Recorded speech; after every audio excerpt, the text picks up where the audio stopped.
On this week's episode, Captain America truly returns to the MCU. Was Mortal Kombat a flawless victory? And are the Mighty Ducks Game Changers your next Disney Plus watch? All this and more as we once again delve into the pop culture cosmos. Welcome to the pop culture cosmos. And we're back with another episode of the Pop Culture Cosmos. This is Gerald Glassford from Pop Culture Cosmos, Game Source, Inside Sports Fantasy Football, and the Lakers Fast Break. We truly appreciate everyone out there listening to all of our shows. And if you can, please give us a 5-star review on Apple Podcasts. Plus, if you can like, share, subscribe, follow, or do anything that you can to support us right here at the Pop Culture Cosmos, it is sincerely appreciated. Plus, I also want to give a big shout out to all the great radio stations that are part of the Pop Culture Cosmos family, including newest additions, KCWRS, Radio Oxen, News Force, Real Wise Productions, K-Lab Radio, Beach House Radio, Paisley Radio. You guys are all great. Love all the stations that we're on, and we cannot thank you enough for being part of the Pop Culture Cosmos. But it wouldn't be a Pop Culture Cosmos without my good friend. He's our own Chef Josh of Pop Culture Cosmos. You got to see what he's doing today at popculturecosmos.com. His awesome podcasts, the Super BS Gamescast and Topicocalypse. Plus also as well his fantastic book, Congratulations You Suck, which you can now get on Amazon and Barnes & Noble. It is my good friend. It is Chef Josh Peterson. What's up, Chef? Just cooking things up in the kitchen, trying to get big pieces of chicken to cook on the barbecue as fast as they can. It doesn't always work out that way, but yeah, man, things are good out here in Texas. The weather's warm. Life is good, man. How are you? Doing all right. I got to have our good friend Ben Arnault from the Smoking Hot Confessions stop over and see and taste and test to see how good those chickens really are off the barbecue. I'm learning as I go here. I've dabbled in like wing cooking. I've dabbled in drumstick cooking, dabbled in steak. I'd love to talk to Ben Arnault about when you make like steak tacos, how he keeps the meat tender instead of feeling like you're eating beef jerky. Would love to have that conversation. That's the only thing I've been struggling with as far as barbecues go. I can arrange that because he's overdue for a trip to the Pop Culture Cosmos. So I'll tell you what, I will see what I can work out. He is in Australia, so the time frames are a little bit different. But we'll see what we can work out on an upcoming episode of the Pop Culture Cosmos. Sounds good. Well, we are going to have an awesome show we've got for you planned today here as well, because we're going to Spoiler Town, because we got a whole bunch of spoilers as we're talking Captain America and the Winter Soldier. It's no longer Falcon. It's Captain America and the Winter Soldier. We're going to talk about episode 6 and the series coming up here on the program. We're also going to be sharing our thoughts and our review of Mortal Kombat as well. And we've got a ton of guests on today's show, as TJ Johnson and Ellowyn Glassford are here to talk Captain America and Winter Soldier. Thomas Bennett is finally here, feeling better. I'm so glad he's on the show. He is actually here to stop by to talk about Mortal Kombat and the Mighty Ducks Game Changer series on Disney+. And Noah Ian Fein is here to talk about Mortal Kombat as well. And before we head on out, on the back end of the show, Josh will have his own thoughts as a big fan of the Mighty Ducks. If you need to check out the Mighty Ducks Game Changers on Disney+, and I'll throw in a little bit of tidbits on Shadow and Bone as well. But for this weekend, my friend, we will go ahead and give everyone a box office update later on here in a few minutes in regards to Mortal Kombat, because we'll be talking about that in a sec. But the biggest news, even with the Oscars that's going on as we're talking right now, and you can get the updates on our Facebook page, Pop Culture Cosmos, for the entire list of winners right there for you. So if you missed out on it, it's right there for you at Pop Culture Cosmos on Facebook. But I do want to talk about something just as important to us in the world of pop culture, and that was the season finale of Captain America and the Winter Soldier, because we finally saw in episode 6 Falcon finally accepting the role and embracing the role of Captain America, and boy did he ever, saving the day, sending a message to the entire world about how we should treat each other and what he has to deal with in taking up the mantle as Captain America. So I want to hear your thoughts, man. With a possible Captain America 4 that's on the way, that was just announced with the showrunner for the series now penning that movie on the way. What's your thoughts on this last episode of the season for Captain America and the Winter Soldier? It was a weird combination of fan service and kind of like a long PSA. I enjoyed it, but I didn't enjoy it, if that makes sense. Like, it wasn't what I wanted out of the finale, but I don't regret watching it. I think, to me, the message that it sent to me was great. The fact that it developed Falcon into the Captain America that we now know going forward, I think was awesome. I think everything around it was very much hit or miss, especially in that episode at the end. A lot of the things that were surrounding it, like the power broker, and Sharon Carter is now officially the power broker, which I knew all along, basically, ever since episode 3. Yeah, you had to be blind not to see it. The way that was developed or underdeveloped, that one was truly a missed proposition there. The fact that Carly Morgenthau and the Flag Smashers, they were quickly disposed of, and how she is dead over just a couple gunshots when we've seen Captain America with the super serum be basically, 7, 10. He's taken so many bullet holes already during the course of his lifetime. And this is supposed to be an upgraded super serum, and she's dead after 1 or 2 gunshots. When Sharon Carter, who shot her, was also shot herself, is not dead and doesn't have super serum. So well, we saw Carly get shot in the stomach, and it was either the episode before or the one before that, and she kind of shook that off. But it seemed like they had a lot of like loose ends in this episode, and they didn't know how to close them. So they were like, let's just do this and this and this and this, and then we can call it a day. I think the most disappointing aspect, again, like I liked the episode okay, but it just was not my favorite from the series. So looking at the episode as a whole and how the character arcs ended, I didn't like the way they treated Bucky. Like, this felt like the second time that he got his time to shine kind of stolen from him. Still, instead of like giving him this like cool fight scene, he has to go off and babysit John Walker. Like, that disappointed me, because we were like, oh yes, the Winter Soldier's back in Avengers Infinity War. And remember, besides that cool scene with him and Rocket Raccoon, what did he do? Nothing. Like, he shot some guns and stuff, and that was really it. Like, he is every bit as strong as Captain America is. He just has a grayer moral code. So I was kind of bummed out in that aspect. John Walker just showing up was kind of interesting to me. I know they're trying to give him his redemption arc, but it felt very forced. Did you get that same vibe? It was like it didn't need it to be done. They should have just taken him at the mid-credits scene that he turns into U.S. agent and just put it at that. They didn't need him in the episode. They really didn't. Yeah. I guess my last complaint, and then I want to say the one thing that I really did enjoy, but my last complaint was the long PSA they had in this. Like, it felt, when he gets on and he's like talking to the senator on the air, like, I don't know, like, I don't disagree with the message, but I feel like there's such a better way to do that, because it went from being this action show to being like something a government teacher would play you off YouTube in the middle of class. I don't know, it just didn't feel like it flowed well. And then the fact that, like, no senator would sit there and like have a conversation like this after that type of experience. Again, like, I love the message. I just feel like there's a better way to do it. Again, like, I applaud Ryan Coogler from the Black Panther for taking his messages and like incorporating it into the action of the film. For this one, it all just stopped. Like, the episode just stood still. There wasn't even any music playing while he was talking. Like, that was one thing that kind of like, it really pulled me out of the episode. Maybe like a day later at the GRC while they're making the decision, and Captain America bursting in there and then making the statement with some nice music background behind it. Maybe that would have been more effective. But then again, in the way that we live, showing it live, having it live broadcast there in that platform, I enjoyed it for what it was, and I thought the message would be clear. I understand that what you're saying was maybe something more formal like that. It maybe would have been more apropos. Formal, or even have him have like this last impactful conversation with like Carly. I don't know. Like, it felt like the episode stopped.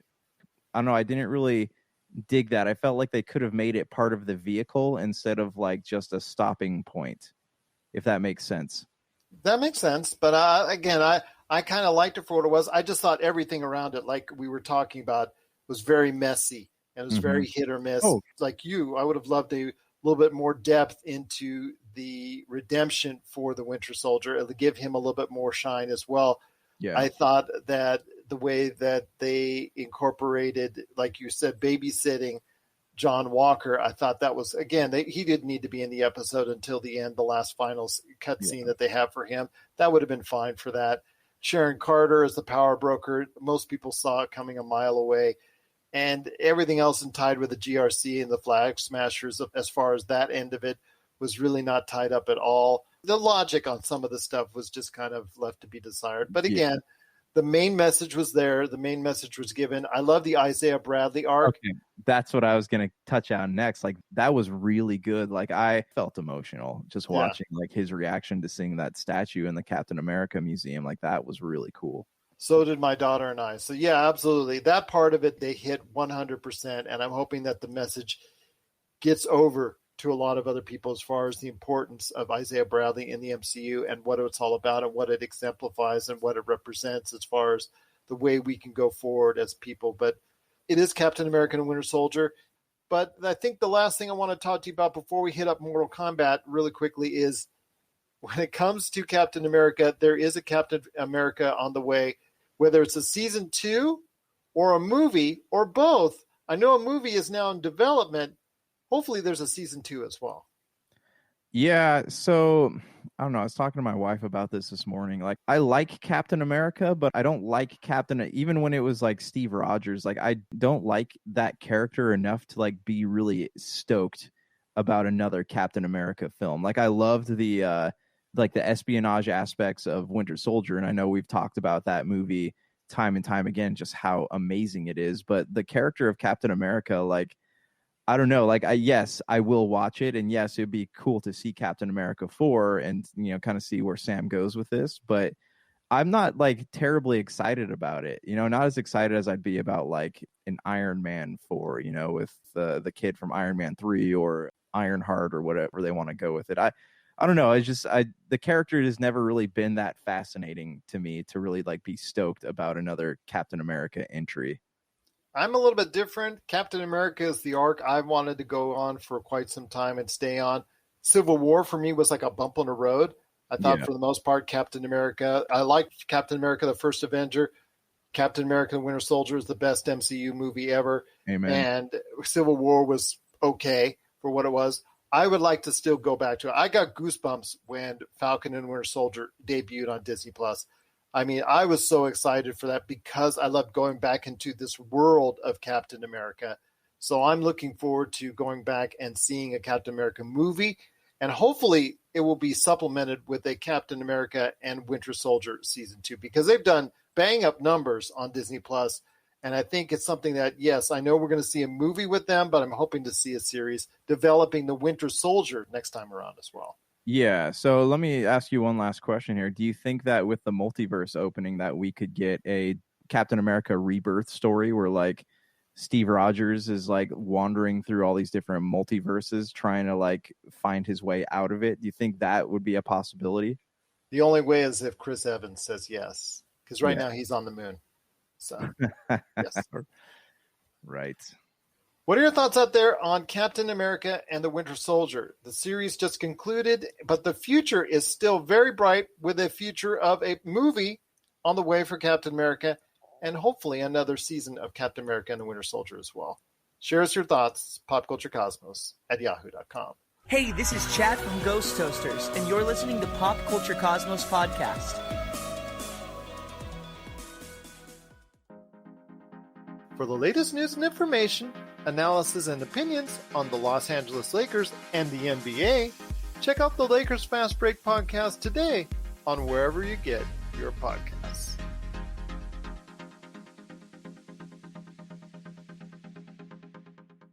Well, before we get to all the guests coming up, wanted to go ahead and hit you up on this. Mortal Kombat debuted in theaters and HBO Max this past weekend, where it is number one here in the U.S. at the box office, narrowly squeaking out something I'm checking out and binging with my daughter right now, as far as the series is concerned. that is Demon Slayer. Demon Slayer almost beat out Mortal Kombat. They both did very good, very strong numbers initially for the box office here in the U.S. But Demon Slayer, which has been a huge hit in Japan, which again, I'm binging right now with my daughter. Where can you binge? Oh, it's on Hulu. Hulu, Okay. yes. Yeah. Catch Demon Slayer, the series, on Hulu to get a better understanding so that before you see the movie, that's a great way to do it. It is 20 some odd episodes, but right now we are binging on it, and my youngest daughter is really enjoying it. So I will say this, that Mortal Kombat, it did come out. I want to hear your thoughts on it. I mean, I'm just going to say this. For me, I enjoyed the 95 movie that we talked about before at length about how good and fun and campy and light and popcornish, but still very entertaining 1995 original Mortal Kombat is. And then you have the sequel, Mortal Kombat Annihilation, that was terrible. It's one of the worst movies of the 1990s. Absolutely terrible. You can't go from good to bad any better than those two movies. For me, Mortal Kombat, after I woke up the second time around because I had to watch it again because I fell asleep, to me leans more towards the Mortal Kombat Annihilation. I thought it was a bad movie. I don't think it was as bad as Annihilation. I know there's still a future for it, and there will be a future for the Mortal Kombat series, but to me, it got off on a real bad note. So, I mean, I kind of disagree with you on that. Like, I know, and this is something that a lot of people talk about. People are all over the place on this. Yeah, right. So, I mean, it's not a great movie, but it's not a horrible movie. You know, I think the director, Simon McQuaid, like, he did the best he could with material that was never meant to be turned into a film. Like Sub-Zero and Scorpion, for example, like they were never meant to be big characters. They were just extra characters that they decided to put different color palettes on because they wanted a certain number of people on the roster. So like their backstory is so convoluted anyways. Like there's so many different versions of it over the years and they just like keep killing each other. Like there's no point to it. So I think that, you know, what he did with the material given to him was actually like, I think it was pretty well done. Like it's not even close to the ballpark of how bad Annihilation was. It's not as good as like the first one because the first one's you know, for a 90s film is pretty good. But this one is, you know, in the middle of the two, I guess. But from a cinematography standpoint, that opening scene with Sub-Zero and Scorpion was beautiful.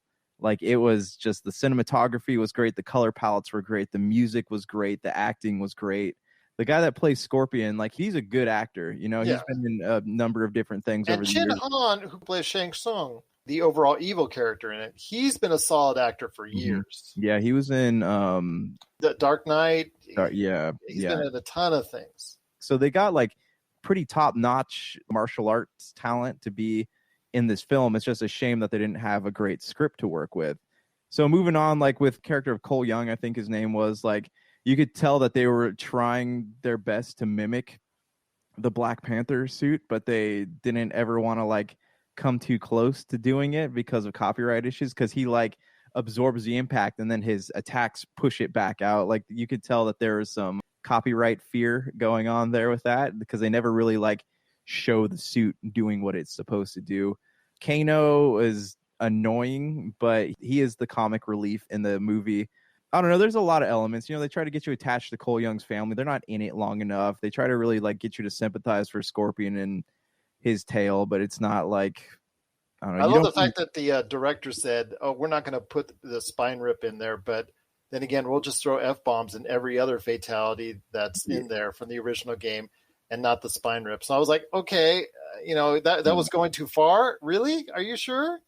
Yeah. And meanwhile, that one chick with the wings gets like split in half as her face hits the spinning hat. Yeah.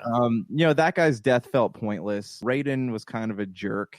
I don't know. There's a lot of things that were done very poorly, but it still was a lot better than Annihilation. You know, the first half of the movie is not that great, but the second half of the film kind of like picks up steam a little bit. And I guess like my one like big beef was that there was no like Mortal Kombat tournament. You know, there's just like, oh, I'm going to try to stop these guys from fighting because I want to win without trying, you know, and then I'm going to suck this guy's soul out, even though he didn't do anything. And I could probably suck everybody's soul out here at once if I wanted to, but it's much more fun to watch them try to fight each other. Like there's a lot of plot holes and inconsistencies, But again, taking the director took something that was never meant to be made into a film and made it into something watchable.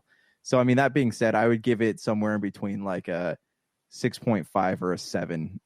Well, you said IGN gave it a 7, and you asked if this could be a redemption for video game adaptations. I don't say it's a redemption. I mean, it's going to make money, and I'm sure it's done well for HBO Max, and this could lead into a sequel, if not more. I know one of the actors said he signed a 5-movie contract, so there's a possibility we could be seeing 5 Mortal Kombats. Hey, we've seen over 11 Mortal Kombat video games. Why not 5 Mortal Kombat films? But to me, I said it's closer to Mortal Kombat Annihilation. I mean, I've given it a 2. I've given the original Mortal Kombat movie as high as an 8, so I'll give that an 8. I think it's one of the best video game movie adaptations of all time, which is not saying a whole lot. It's super fun and super campy and super enjoyable. But for me, this one, I got to give a 4 out of 10. This one really, again, I fell asleep the first time around, so I had to watch it again. And unfortunately, I was very pained to watch it all the way through. Yeah. And like, again, I understand that. I think that as far as like Annihilation goes, like Annihilation was a truly horrible film. And like this movie was watchable in comparison to Annihilation. So yes, am I going to watch this movie again anytime soon? Probably not. But will I watch a sequel? Yes, I will most definitely watch a sequel to this movie. What are your thoughts out there on Mortal Kombat? Did you think it was a flawless victory or a fatality in and of itself? Share us your thoughts, popculturecosmos@yahoo.com. Well, coming up next, we've got reviews and thoughts from so many different people. Coming up over the next few minutes, we've got interviews with my daughter, Ellowyn Glassford, TJ Johnson, Thomas Bennett, and Noah Ian Fein. And coming up at the back half of the show, in the last few minutes, it's Josh and I with thoughts on the Mighty Ducks Game Changers and also as well, Shadow and Bone. This is the Pop Culture Cosmos. You're listening to the Pop Culture Cosmos. And we're back with the show. It's Gerald Glassford coming right back at you here. It is Captain America and the Winter Soldier. The series has now ended for season 1. And I'm hopeful for season 2. And, of course, you heard the news that Captain America 4 is on the way. But here today to talk about her thoughts is the Marvel expert of the Glassford household. You got to catch her every time out. She's here at Pop Culture Cosmos. It is my wonderful daughter. It is Ellowyn Glassford. And Ellowyn, we come into episode 6. It did exactly everything that it set out to do. It set up Falcon transforming into Captain America extremely well. It set up everything around that for the future for Captain America 4 or a season 2 of Captain America and Winter Soldier. Everything around Falcon and Captain America wasn't so nicely tied up as well. I think that would be the only thing I would say would be against it. But overall, the fact that it got accomplished what it needed to, I think is a job well done for Marvel once again. I think everything with Sam Wilson was great. I saw somebody say something that was the writers wanted to focus on Sam Wilson and everything else was sort of what Marvel made them put in or told them to put in. So I think everything outside of Sam Wilson was not resolved in the greatest way and kind of underwhelming and confusing on some parts, but everything that they did with Sam Wilson and becoming Captain America, I'm a really big fan of that. Again, everything around Sam Wilson was still kind of left in disarray. Of course, the way that they really didn't give Sebastian Stan the kind of closing enough I think he deserved. It was good, but I thought it could have been better. I think also the same thing goes for what we saw with U.S. Agent and the fact that he is now U.S. Agent. I think that was good, but not great. But the way that they ended up the storylines for Sharon Carter and the Power Broker, something that I had told you that was going to happen since episode 3. And, of course, with the end of the Flag Smashers and how they were quickly dusted off, whether they were blown up or in the case of Carly Morgenthau shot, which still I'm trying to hard to believe because she does have the super serum, that how she died so easily. I want to hear your thoughts on what they could have done better to tie up some of those loose ends. First of all, I think Bucky was underutilized in the show. He showed up in the beginning. You think he's going to have a lot of character development, and he did have a little bit of that, but not a ton. And for him being one of the two main characters, it was kind of underwhelming to see how they treated his character in this show. In terms of Sharon Carter, I think many people, including you, saw her being the power broker coming, but it was really kind of confusing how she got there and why she would do that, and almost a total 180 on her character from when we first met her in Captain America: The Winter Soldier. Because she was included in the blip. If you saw, and people are watching it now, if you watch Endgame, where they were showing her as one of the individuals that got blipped. Now, I guess you could probably say as a scapegoat, I think Marvel's covering its tracks and probably had her as a blip, but then they realized they could utilize her character. Marvel, I just would assume, say that, you know what, she was actually in Madripoor all the time and developing the underground as the power broker. Yeah, that's something they might say, but it's just really confusing what they're doing with their character. Absolutely. I agree with you on that. And again, Carly Morgenthau, I want to ask you this in the end of the Flag Smashers. We saw them neatly wrapped up in explosion as far as everyone outside of Carly Morgenthau, because Baron Zemo got his revenge, even though he was in the raft, and his butler did it. So you could say the butler did it. I wanted to ask you this. With Carly Morgenthau, she was shot to death by Sharon Carter, a.k.a. the Power Broker, in a very easy one-off fashion. In fact, where it came to the Power Broker getting shot, who doesn't have super serum, and Carly Morgenthau getting shot, and she does have super serum, she's the one that ends up dying. Does that really make sense?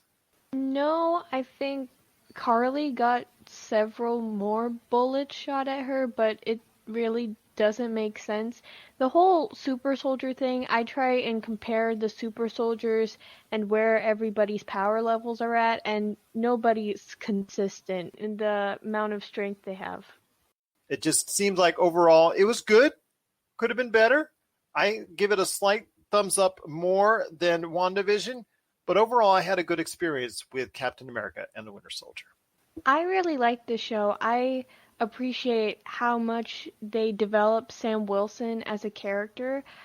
I've been waiting to see how they would tell Sam's story for a few years now, and how he would become Captain America and how he would deal with that ever since Endgame came out. And I was super excited to see him finally become Captain America and embrace that identity. And I think the show did a good job with the Falcon and Sam Wilson and his story. Although there were other parts of the show that weren't as good, I would still give the show a really good rating. It is once again my wonderful daughter, Ellowyn Glassford. You got to check her out every time she is on the radio and podcast with me at the Pop Culture Cosmos. Ellowyn, it's been so great having you on today's show.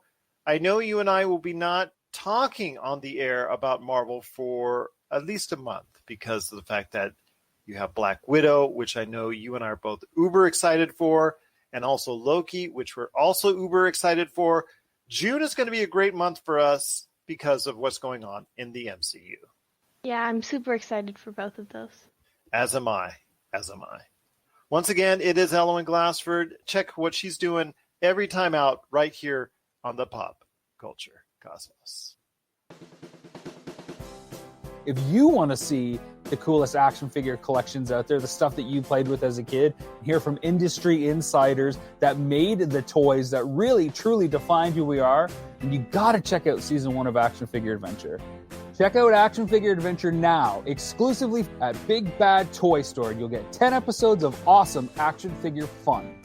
I guarantee if you grew up playing toys, you will love Action Figure Adventure. Thanks for coming back to us right here at the Pop Culture Cosmos. It's Gerald Glassford coming right back at you here. It is Captain America and the Winter Soldier. You notice I didn't say Falcon. No more Falcon. It is Captain America and the Winter Soldier. It is something that if you were watching the series throughout, you could see the transformation happening. You could see the direction in which it was going, which in some cases was good. In some cases was, all right. And some things that needed a little bit of work on. But here today to talk about the series and the finale is a good man indeed. He stops on for all the pop culture that I can give to him. Because, you can't talk enough about pop culture. It is my good friend, TJ Johnson. And TJ, glad to have you back. Such a momentous episode. This is such an important milestone for the Marvel Cinematic Universe. A milestone, I think, for television as a whole and pop culture, the whole 9 yards. And it's going to lead into something even better down the road with Captain America 4.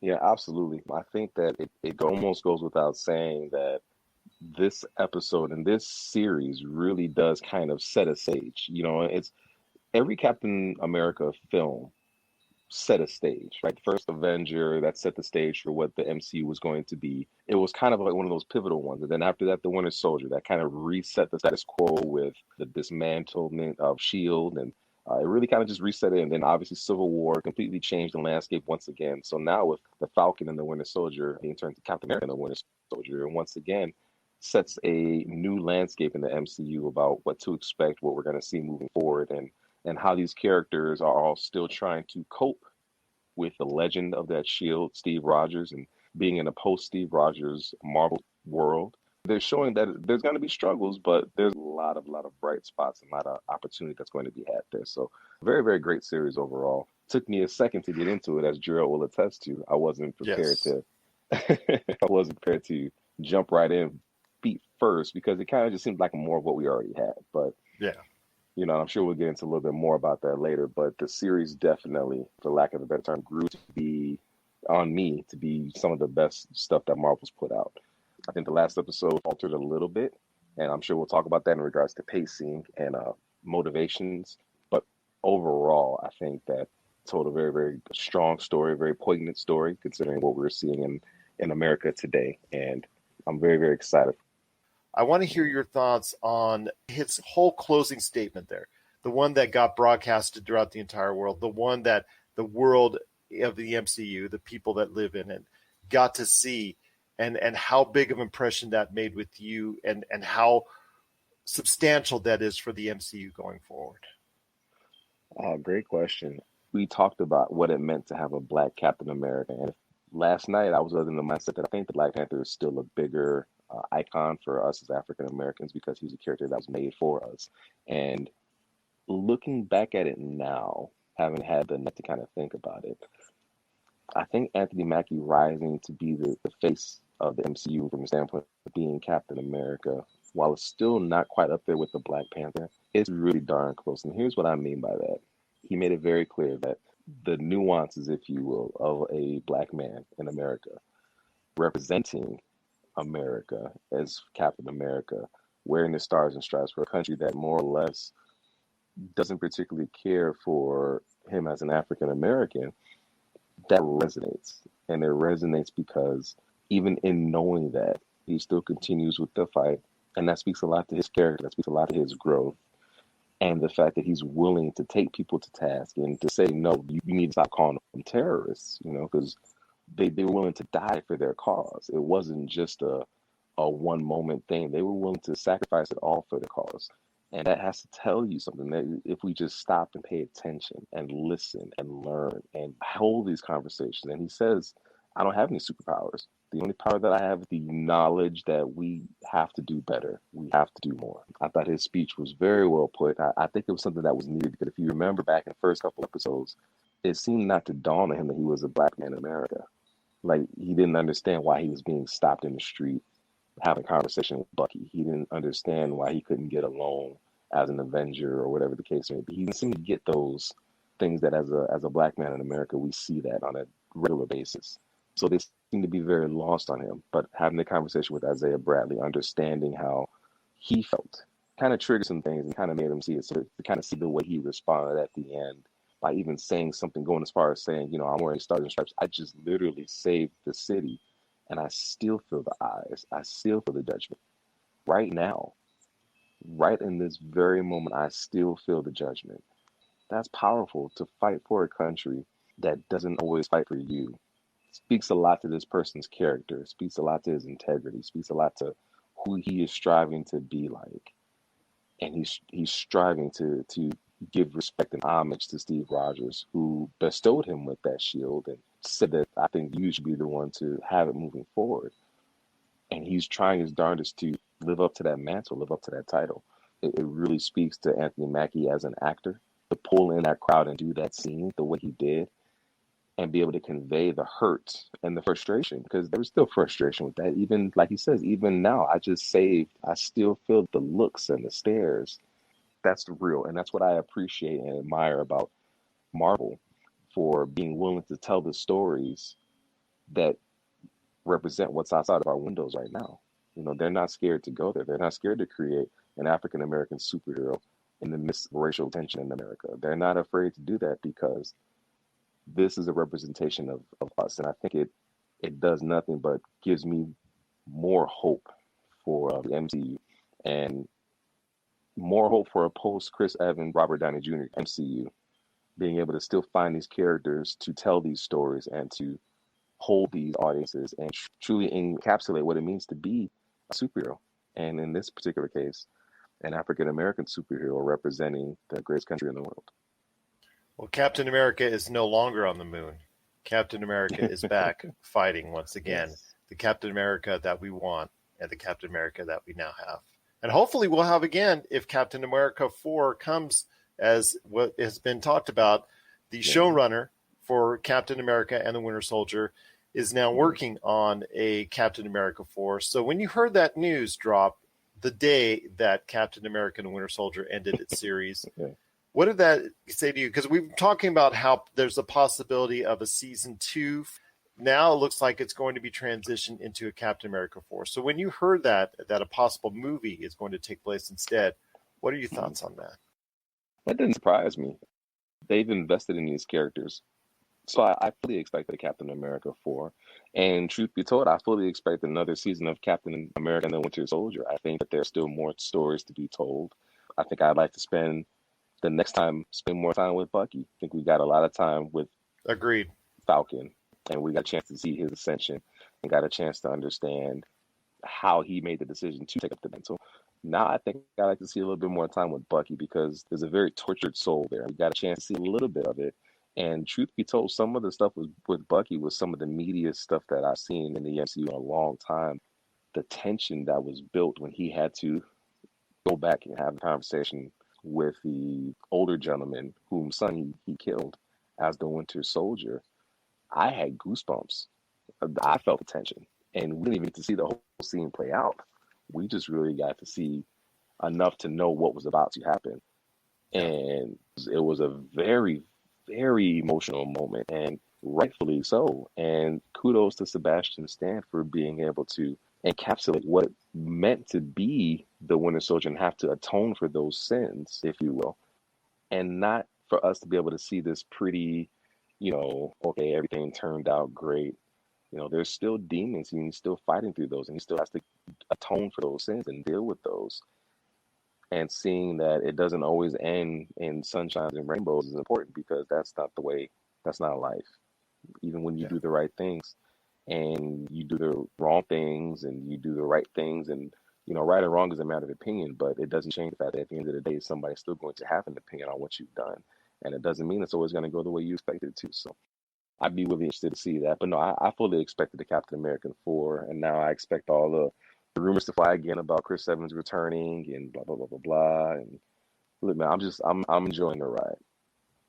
Wouldn't it be so funny if Old Man Cap is the one that comes back and he's trying to fight? I got you. I'm right by your side, Captain America. I'm right by your side. There you go. Yeah. But even if he came back in more of a mentorship role, just a role of affirmation, or even just a wink and a nod at the end of the movie or something to that effect. I think what's important is that even if they were to bring Chris Evans back, that they don't illegitimize Falcon as the as Captain America. They don't illegitimize the work that's been done in the Falcon and the Winter Soldier show to truly make Sam Captain America. So you bring Chris Evans into the fold again if you don't do it the right way with Sam becoming Captain America. Well, it's going to be very interesting, Need, and I'm so happy that I could finally say that, after losing Chris Evans, we have a Captain America now we can believe in. Sorry, Walker Russell. We're glad that you're U.S. agent because that went awry real quickly. But I tell you what, my friend, it is great to have you aboard once again, talking Falcon and Winter Soldier. Now, Captain America and the Winter Soldier. And I'm hopeful for a season 2, and I'm also hopeful for a good representation of Marvel going ahead and putting out, once again, another great product with Captain America 4. So I'm hopeful for a Captain America 4 and another season of Captain America and Winter Soldier. But TJ, it's been great to have you on once again, talking Captain America and Winter Soldier. I'm looking forward to more great thoughts on pop culture from you whenever you want to stop by right here at the Pop Culture Cosmos. If you need your video game fix, be sure to check out Retro City Games. Located in Town Square on Las Vegas Boulevard or in Henderson, Nevada, Retro City Games has the cure for all your video game vices. Retro games and games for current consoles, Nintendo, Sega, PlayStation, Xbox, and more. Retro City Games has all the staples from any library and some highly collectible offerings too. So pick up a few games today at Retro City Games in Town Square on Las Vegas Boulevard or in Henderson, Nevada. Retro City Games is your video game metropolis. We are back once again with the Pop Culture Cosmos. It's Gerald Glassford coming right back at you here. Want to thank everyone so much for watching and listening. There's a little show as well that premieres every Friday on Disney Plus that people seem to forget about, and that's The Mighty Ducks Game Changers. And here today to talk about that is a good man indeed. It is Thomas Bennett, a.k.a. DJ Loud. And Thomas, great to have you finally back on the program once again. Yeah, it's a long time overdue, but yeah, I'm doing fine and healthy now. For me, I'm a big fan of the franchise over 30 years ago when the first movie came out. How's your experience so far with the Mighty Ducks Game Changers now that it's back on, it's back alive, and it's now on every week on Disney+? First point of view, as a diehard hockey fan, I love the series. It stayed true to its origins about talking about hockey, how blah, blah, blah, this and that, and Gordon Bombay this and that, and slowly brought him back into where he's going to be starting to coach the new Ducks with Alex's mom. And that's Emilio Estevez, everyone. So, yeah, great to see him back acting once again and performing on a weekly basis. But you've enjoyed your experience so far?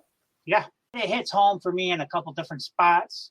It is the Mighty Ducks Game Changers. I appreciate everyone out there that's given a shout out to having us go ahead and cover that. And I know, Thomas, you've been very much a big fan of it. I know actually our own Josh Peterson as well. And we're going to hear his thoughts later on in the program. But do you think they will achieve the same kind of success within the show that they achieved in the movie series? Starting to shape up that way it's going to. So I would definitely say yes. Oh, that's awesome. That's awesome to hear. Is it more for you a nostalgia thing, seeing it again, just bringing back the memories, or do you think it stands out on its own? Well, it's doing both for me, actually. It's standing out on its own, and it's also bringing that 90s nostalgia back to TV. But again, it is the Mighty Ducks Game Changer series. It is now available each and every week on Disney+. Hopefully we can hear more thoughts on the Mighty Ducks Game Changers as we move along. Do you see another season happening? Have you heard enough responses back from people out there that they think that there will be a season 2 of the Mighty Ducks Game Changers? There's a lot of good reviews out there about it. I've read a few hundred of them.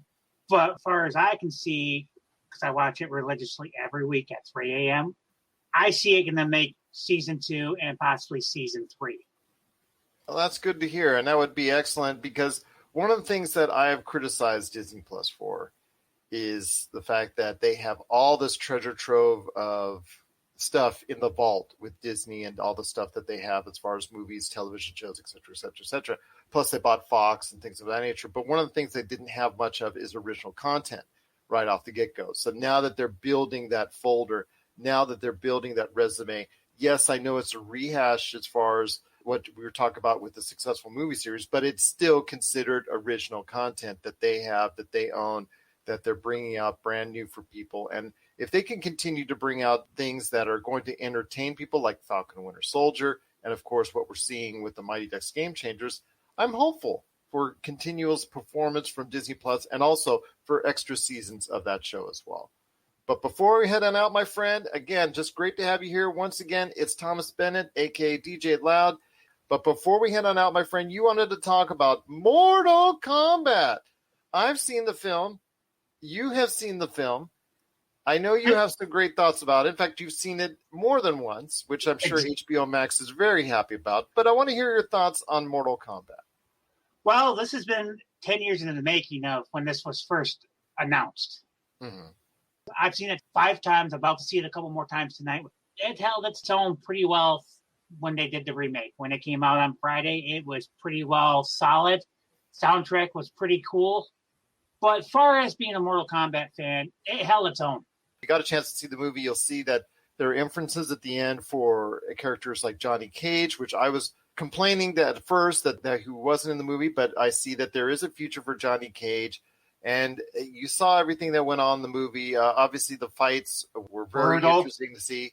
They're very good to see for the most part. The special effects were there, hit and miss. But before we head on out, my friend, I want to go ahead and ask you this. With Mortal Kombat, what do you see as far as the future? Because they talk so much about the tournament, but actually didn't have the tournament. It's all leading up to a Mortal Kombat tournament. What do you see as far as the future for Mortal Kombat as far as this movie series is concerned? I see it's going to shape up to be like 3 or 4 movies coming out. But my question to you is before I finish answering the rest of your question is, did you pay very close attention at the beginning of the movie how they started it? Yeah. But that's why they did not go right into like Johnny Cage versus this or Sonya Blade versus Kano, blah, blah, blah. Which that fight scene was kind of funny, and the reaction between him and Cabal was kind of hilarious. So the reason why they didn't have the tournaments like normal old school Mortal Kombat movies did in the 90s is because they're trying to do something different.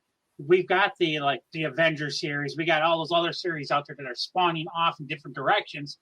Mortal Kombat is seen as a big money grabber to start our own universe and to start more video games with live tournaments with guests from the movies. I've heard that they're going to start doing with Mortal Kombat 12. Because, every movie that's out there needs to start doing a universe because that's what they want to do to cash in. Obviously, we're going to see expand upon with Godzilla versus Kong because of the great success there. And if Mortal Kombat has the same kind of success or anywhere near it, we're going to be seeing a Mortal Kombat universe whether you like it or not.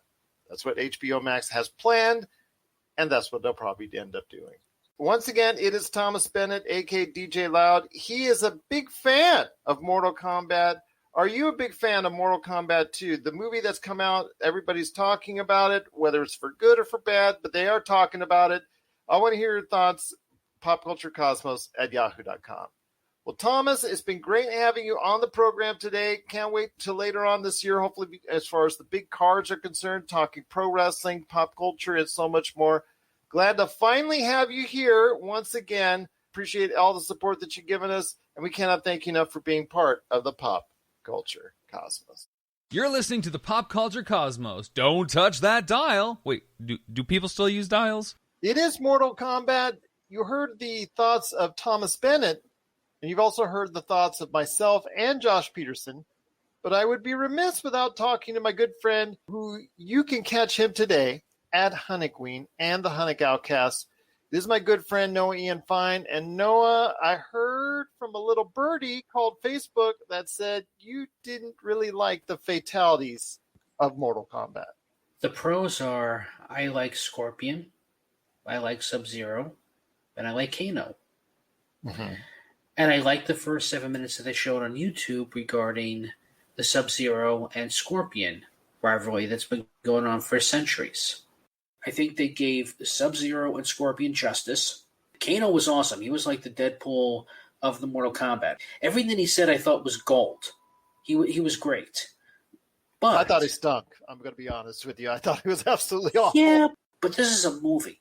And the biggest problem I have with this is the introduction of the characters. They just pop up and go, hey, I'm this one, I'm that one. Goro pops in. The effects are terrible. Listen, here's my complaint about this.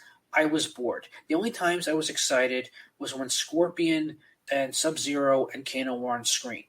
I didn't care that Goro. I was like, okay, Goro. I did not really care for Sonya. Sonya was never that interesting of a character to begin with, and there's no helping this new version of Sonya. Even when she offers Kano $2 million, and then she turns to him and says, I don't have that money. I live in this house. The delivery is poor. It's not funny. No, I'm not disputing that. For me, the movie was a disappointment, an extreme disappointment. It was a terrible movie. But but I'm to tell you right now, that doesn't mean that it's not going to do well, because if it does well on HBO Max, and if it does well enough in the theaters, we are going to see an extension of this universe. It's as simple as that. Yeah, but I mean, even if they do bring in Johnny Cage, and there are rumors that... he was at the end. Right, well, I'm saying there are rumors right now that they're supposed to bring in WWE superstar The Miz. No, that's what he wants. That's what he wants. Yeah, I can't... What he's asking for. Yeah, I mean, right now it seems because of Warner Brothers and their WWE superstar contract with the John Cena and The Rock, and I don't see The Miz coming in. I maybe, but still. What other characters could they bring in? Montaro?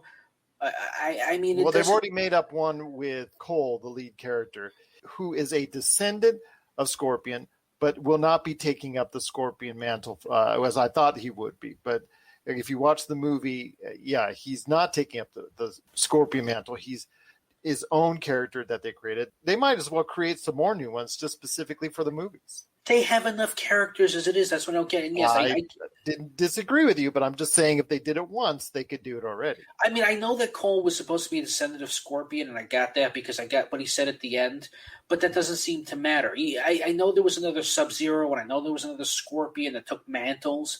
I get all that. But well, everybody who's died, as far as on the bad side, they're coming back for a sequel because they were all at the end. Anybody who died is going to get magically brought back in the sequel. It was already alluded to. No, I get that, and it's great to have Kano if he comes back, and that would be great. But again, I don't know exactly where they're following and what they. To me, I just don't care anymore. I'd rather go back and watch the 1995 version and Annihilation. As bad as that was, it's a good bad movie. I was never bored. I was never bored. Is worse, but it's not boring. It's not boring. This Mortal Kombat for me leans more towards it than Mortal Kombat. Mortal Kombat for the 90s is one of the best video game adaptations for a movie of all time. And that's not saying a whole lot because it's a good movie. It's a campy movie.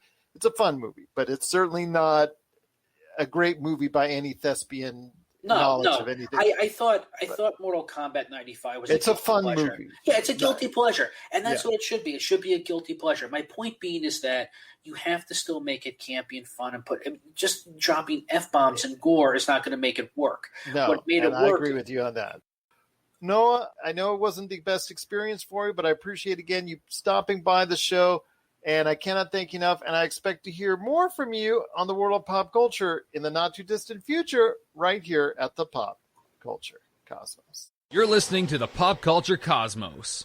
And we're back to close out the show. This is the Pop Culture Cosmos. Want to thank so much TJ Johnson, Noah Ian Fein, Thomas Bennett, and my daughter, Ellowyn Glassford, for appearing on the show today.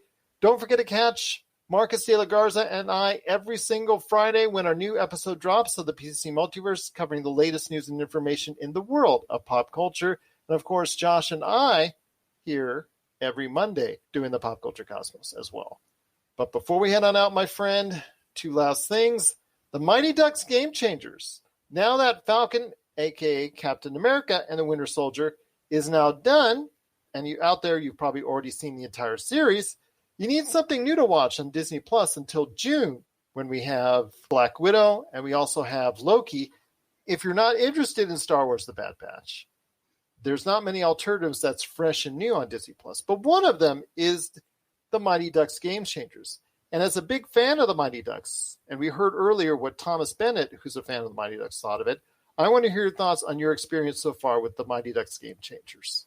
Okay, so I like it, but it's missing some primary things that make it a Mighty Ducks franchise piece. You know, like in Mighty Ducks, yeah, there were a lot of jokes and hijinks.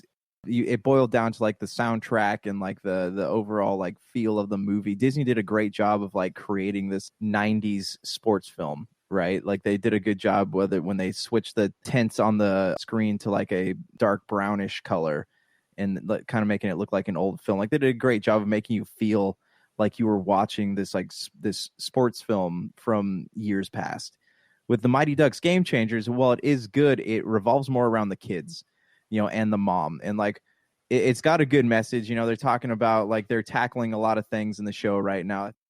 The mom is kind of this character of like, why can't you see what you like these parents that like live vicariously through their kids in sports, like it almost becomes like, I'm the best soccer mom here. Like she talks about how like ridiculous that is, like how people get so caught up in the culture and they start to like forget about what it means to love the game or what it means to play the game for fun.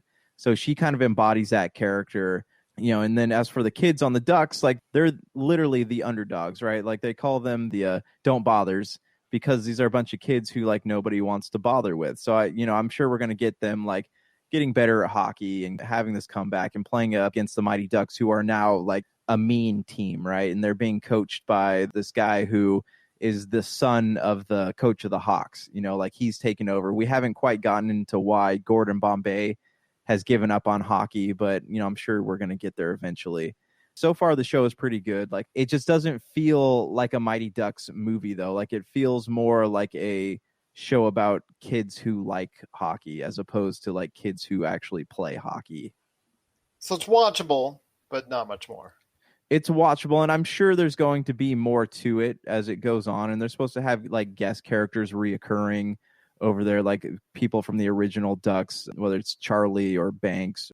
Yeah, I mean, I'm sure we're going to get more backstory on what happened to Bombay and what happened to the Ducks. But for right now, yeah, it's watchable, and it's worth watching. I think it's funny. Like it's got some really good jokes in it, but don't go into it expecting it to give you that feeling you get when watching Mighty Ducks, that like really great feeling of a great sports film. Last but not least is Shadow and Bone on Netflix. I said I would share some thoughts on it. It is looking like it's going to be that next young adult hit. From what I've seen so far of the episodes, I think it's going to delve into that fantasy world really well, and it has been so far. So it's not great, but it does deal with a lot of things in a lot of ways that we've seen similar already from these fantasy young adult series and adaptations we've seen before. I do like the subtle changes that they made in regards to the characters from the book. I think they've been a little bit more positive. For me, the time has been okay. And I think it's something that if you're into fantasy worlds where these two countries that are at war and the thing that's separating them is this thick black smoke wall, a magical wall of evil and monsters that lie between, and the travels that they have to go through it in order to go ahead and reach one area or another, and the mystery and the magic behind it, and some of the individuals that have magic and the power. And one young lady who has the power above all, who's the chosen one. They're not doing anything new, really, but what they are doing is something entertaining. And if you like to go ahead and delve into what I think will be the next hit for young adults and what we see from Shadow and Bone, I think this will do it for you on Netflix. I give it a slightly little bit better grade than the Nevers. My time with the Nevers it's okay, but I don't think it's really that enthralling. So I want to go ahead and say of the two, I'd say you probably lean towards Shadow and Bone. Catch Captain America and Winter Soldier. To me, I think that was the best time. After Mortal Instruments was adapted and that failed, and then Mortal Engines was adapted and that failed, and then Divergent kind of tanked, I feel like people have been trying to stay away from those like young adult This skews a little bit older, not too much older, possibly 19 to 22 is what the ages of what they're trying to portray, but it is something that is a little bit more captivating than those movies that you're talking about with the Mortal Instruments, and I think it's going to get a lot of volume for Netflix in the coming weeks. Okay. All right. Well, hey, hopefully we get more novel adaptations. It's not bringing anything really new to the table, but what it's bringing is good enough, I think, for anybody to go ahead and sit down and watch. What are your thoughts out there on The Mighty Ducks Game Changers and Shadow and Bone? The Mighty Ducks Game Changers on Disney Plus and Shadow and Bone now on Netflix. We want to hear your thoughts. PopCultureCosmos@yahoo.com. Well, my friend, it's been a great episode. Any last thoughts on the way out? I got to check out Shadow and Bone, and maybe I can get some thoughts on that on the next episode. But I want to hear thoughts from other people on Falcon and Winter Soldier. So if you guys have some thoughts, send us an email. Love to talk about them on the air. Don't tell anybody this, Josh, but I was the power broker the entire time. Knew it. So for Josh Peterson, this is Gerald Glassford. It's another beautiful day in paradise right here in the Pop Culture Cosmos. We thank you for listening. And here's hoping you have yourself a great